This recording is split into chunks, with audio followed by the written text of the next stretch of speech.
Hello నమస్తే, నేను journalist YNR. ఆంధ్రప్రదేశ్లో కూటమి సర్కారు అధికారంలోకి రావడానికి ముందు జరిగిన ఉద్యమాలలో ఉద్యోగుల ఉద్యమం కూడా చాలా ప్రధానమైంది. అప్పటి ప్రభుత్వం పైన ఉద్యోగులు చాలా పెద్ద ఎత్తున నిరసనకు దిగారు.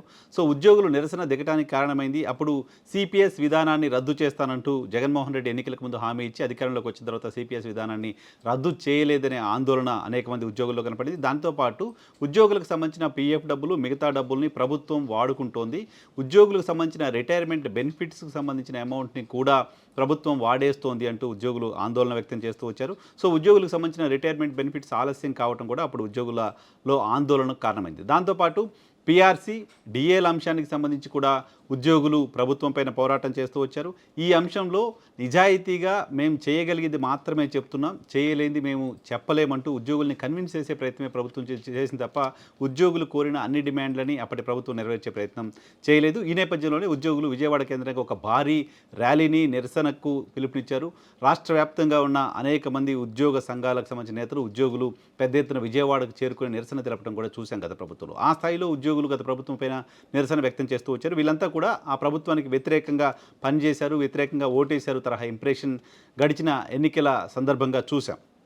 సో ఈ ప్రభుత్వం ఉద్యోగుల్ని ఆ సమయంలో ప్రభుత్వంపై పోరాటం చేస్తున్న ఉద్యోగుల్ని కన్సోల్ చేస్తూ వచ్చింది. ఉద్యోగులకు మేము అండగా ఉంటామంటూ హామీలు ఇస్తూ వచ్చింది. ఉద్యోగుల సమస్యలు పరిష్కారం చేస్తామంటూ పదే పదే చెప్తూ వచ్చింది. ఎలక్షన్ క్యాంపెయిన్లోనూ అనేక సందర్భాల్లో ఉద్యోగుల పట్ల కూటమి నేతలు సానుకూలంగా మాట్లాడారు. వాళ్ళకి అన్యాయం జరుగుతుంది అని మాట్లాడారు. వాళ్ళకి మేము వస్తే న్యాయం చేస్తామంటూ మాట్లాడారు. గతంలో ఎప్పుడూ లేని స్థాయిలో 2014లో రాష్ట్ర విభజన తర్వాత ఆంధ్రప్రదేశ్ ప్రభుత్వం చాలా పెద్ద ఎత్తున ఉద్యోగులకు మేలు చేసింది. అదే తరహాలో మేము మళ్ళీ అధికారంలోకి వస్తే ఉద్యోగులకు మేలు చేస్తామంటూ కూటమికి సంబంధించిన నేతలు అప్పుడు చెప్పడం కూడా చూసాం. అయితే ఉద్యోగ సంఘాలకు సంబంధించిన నేతలు ప్రస్తుతం ప్రభుత్వం పైన తీవ్ర అసంతృప్తితో, ఆందోళనతో, ఆగ్రహంతో ఉన్నట్లుగా కనపడుతోంది. ఎందుకంటే నిన్న మహానాడు జరుగుతోంది. మహానాడు జరుగుతున్న తర్వాత సందర్భంగా నారా లోకేష్ కొన్ని వ్యాఖ్యలు చేశారు. నిజానికి నారా లోకేష్ వ్యాఖ్యలని అభినందించాలి. రాజకీయ పార్టీకి సంబంధించిన నాయకుడిగా ఆయన చేసిన వ్యాఖ్యలు ఏంటి? ఆయన చేసిన వ్యాఖ్యలు అంటే, మనం అధికారంలోకి వచ్చినంత మాత్రాన గ్రౌండ్ని మర్చిపోకూడదు, క్షేత్రస్థాయిలో ఏం జరుగుతుందో తెలుసుకోవాలి. తాడేపల్లి ప్యాలెస్ లోపలికి కార్యకర్తలకు కూడా అనుమతి లేదు, కానీ మనం నేరుగా కార్యకర్తల్ని కలుస్తున్నాం, కార్యకర్తల దగ్గరికి వెళ్తున్నాం, కార్యకర్తల సమస్యలేంటో పరిష్కారం చేసే ప్రయత్నం చేస్తున్నాం అంటూ ఆయన మాట్లాడారు. అంతేకాదు తెలుగుదేశం పార్టీ కేంద్ర కార్యాలయంలో ప్రతిరోజు మాటకొస్తే ప్రతి వారం కొంతమంది మంత్రులు కూడా అక్కడికి వెళ్ళి కార్యకర్తలకు సంబంధించిన సమస్యలు ఏంటి, వాళ్ళ ఇబ్బందులు ఏంటి తెలుసుకునే ప్రయత్నం, గ్రివెన్స్, పార్టీకి సంబంధించిన కార్యకర్తల కోసం గ్రివెన్స్ నిర్వహిస్తూ వస్తున్నారు. సో క్యాడర్ తోటి ఎక్కడ డిస్కనెక్ట్ అవ్వకుండా వాళ్ళు ఉంటూ వస్తున్నారు. సేమ్ టైం ప్రజలతో కూడా డిస్కనెక్ట్ అవ్వద్దు అంటూ నిన్న మహానాడులో ఆయన పిలుపునిచ్చారు. నిజానికి ఒక పొలిటికల్ పార్టీ నాయకుడిగా దాన్ని ఒక గుడ్ మూవ్గా చూడాలి. సేమ్ టైం రాష్ట్ర వ్యాప్తంగా ఉన్న రాష్ట్ర ప్రభుత్వానికి ఫేస్గా క్షేత్రస్థాయిలో కనపడే ఉద్యోగులకు సంబంధించి వాళ్ళు ఏమనుకుంటున్నారో ప్రభుత్వం తెలుసుకోలేకపోతుంది ఎందుకు అనేది ప్రశ్న. లక్షలాది మంది ఉద్యోగులు ఆంధ్రప్రదేశ్ రాష్ట్రంలో ఉన్నారు. రాష్ట్ర ప్రభుత్వానికి సంబంధించిన ఏ కార్యక్రమమైనా, రాష్ట్ర ప్రభుత్వానికి సంబంధించిన ఏ విధానాన్నైనా ప్రజల దగ్గరికి తీసుకెళ్ళి ప్రజలకు వాటిని చెప్పి, లేకపోతే ప్రజలకు దానికి సంబంధించిన సర్వీసెస్ అందించేది ఉద్యోగుల ద్వారానే కదా. అటువంటి ఉద్యోగులు ఏమనుకుంటున్నారు, అటువంటి ఉద్యోగులకు సంబంధించిన సమస్యలు ఏంటి అనేది ప్రభుత్వం ఎందుకు తెలుసుకోవట్లేదు అనేది ప్రశ్న. ఉద్యోగ సంఘాల నేత బొప్పరాజు చెప్తున్నారు. ఆయన చెప్తున్న దాని ప్రకారం మేము ఏడాది కాలంగా అపాయింట్మెంట్ అడుగుతుంటే ముఖ్యమంత్రి అపాయింట్మెంట్ కూడా దొరకట్లేదు అని చెప్తున్నారు. ఆయన చెప్తున్న మాటలే కొన్ని, పెద్ద కోరికలే మేము కోరట్లేదు. ఉద్యోగులకు సంబంధించిన రిటైర్మెంట్ బెనిఫిట్లు 5,000 కోట్ల రూపాయల బకాయిలు ఉన్నాయి, ప్రభుత్వం వాటిని ఇవ్వాల్సి ఉంది.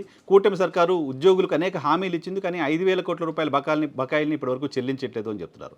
పీఆర్సీ కోసం, ఐఆర్ పాత బకాయిల కోసం ఉద్యోగులు నెలల తరబడి ఎదురు చూస్తున్నారు, అయినా ప్రభుత్వం దాన్ని పరిష్కరించడానికి ముందుకు రావట్లేదు అని చెప్తున్నారు.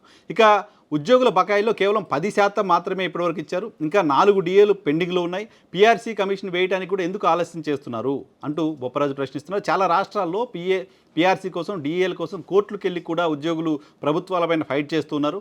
మేము ప్రభుత్వం పైన గౌరవంతో, ప్రభుత్వం హామీ ఇచ్చింది నిలబెట్టుకుంటుందనే గౌరవంతో ఇప్పటివరకు అటువంటి ప్రయత్నం, కోర్టులకు వెళ్ళే ప్రయత్నం చేయలేదు అని చెప్తున్నారు.